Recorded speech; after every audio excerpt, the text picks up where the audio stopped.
Cooks. It's Friday, so we're doing another Friday night Fakeaway. This one is a pretty special one in my opinion. We're going to be doing the classic British fish and chips. But I'm a Grimsby lad. Grimsby in its heyday was the biggest fishing port in the world. Now, most people sort of like my sort of age, they'll have all of at some point either worked down the docks, worked in a fish factory or something. I mean, it's something that most people did. Like when you was a teenager and you was going through college and stuff, if you got a job, it was usually down working in a fish factory, working down the docks. Fish and chips is quite a big thing around here. So what we're doing today, it's not just fish and chips. We've got some proper fresh Grimsby haddock to do our fish and chips with. We're going to be doing beer battered fish with chips. And again now, the chips, this is a method that I think a lot of the local chip shops use, and I think a lot of chip shops use this now, is to cook it in lard.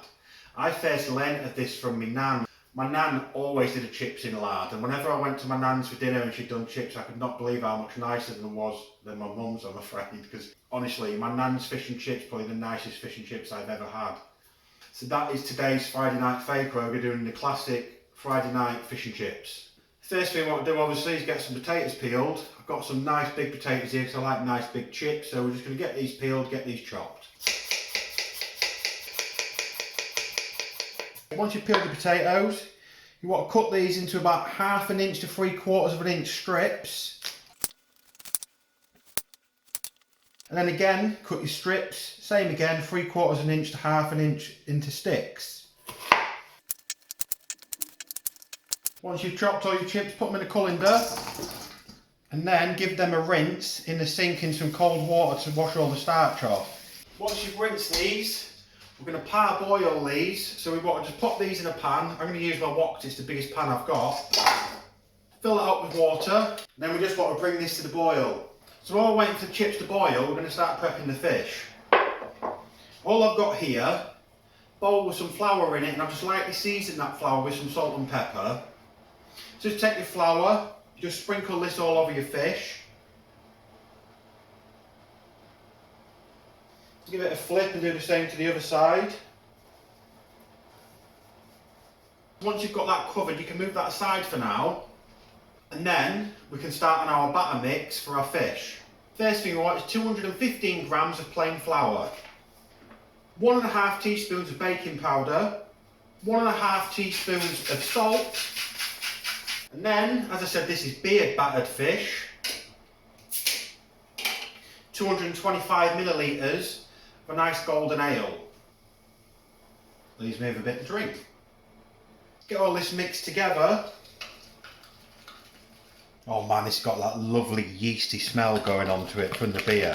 It smells like you're baking bread.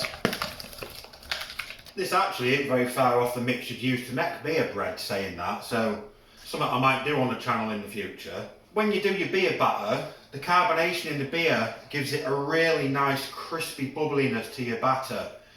If you want to do a non-alcoholic version this way, you can use sparkling water instead. So that's the batter done, fish is prepped, so we're just going to move this aside. Then we just need to wait for the chips to come to the boil.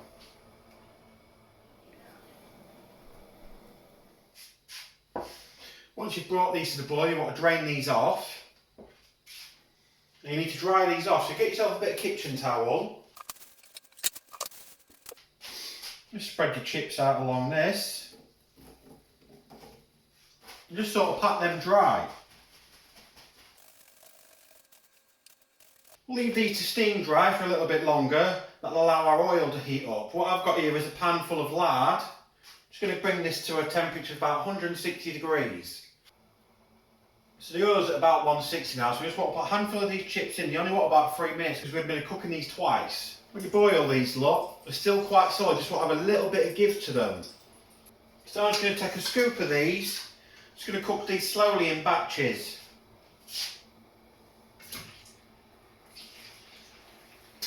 So I put a couple of scoops in there, each batch wants about 2 to 3 minutes. Don't let these get golden, this is just the first cook, just to dry them out and crisp them up a little bit. So once your first batch is cooked, take them out, put them aside, cook the rest of them. So we're on the last batch of the chips now for the first cook. Once these are done, we're going to want to turn the temperature up to about 190. We also need to get the temperature up to about 180 for the oil for the fish. So I'm just going to get that warming up now. You just want to pat these dry quickly. I'd usually use kitchen roll, but I've used it all, so I'm just going to use a clean towel for this.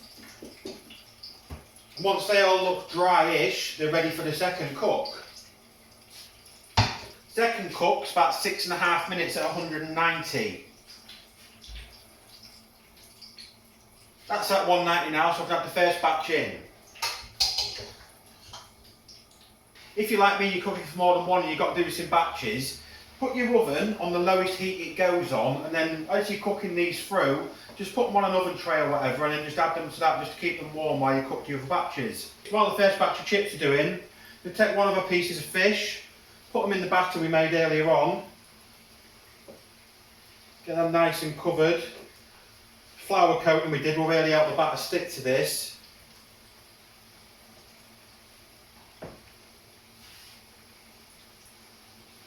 Sure it's not too covered.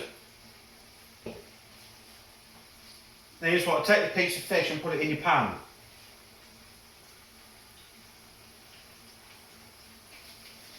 So then we've just got to keep repeating this process until we're finished.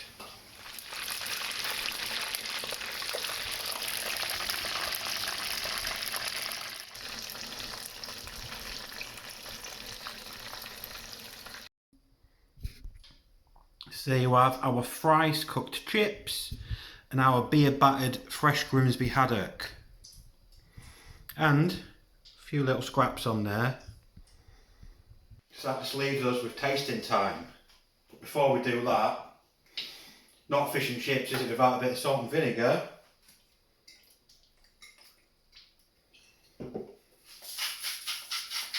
So, I mean, this looks pretty amazing. It smells amazing.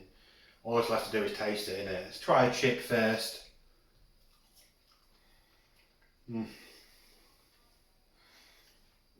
Oh man, just like my nan used to make them.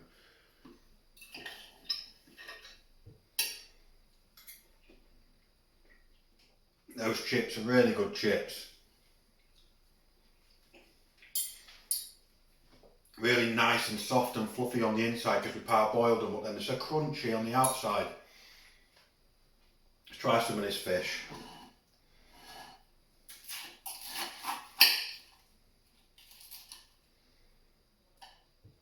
The batter's so crispy and crunchy, you can already see that.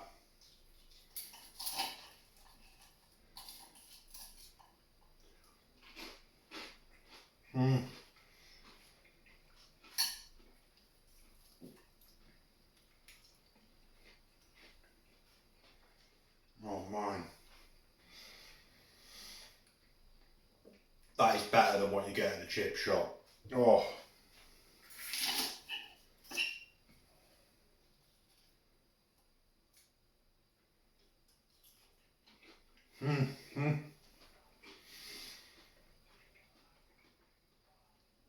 Actually, that is absolutely amazing.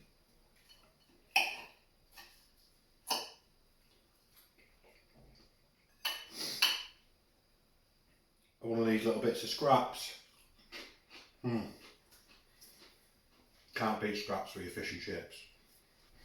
So honestly, you should really give this a try. See one of your local fish merchants, get yourself some nice fresh fish and give this a go. Oh.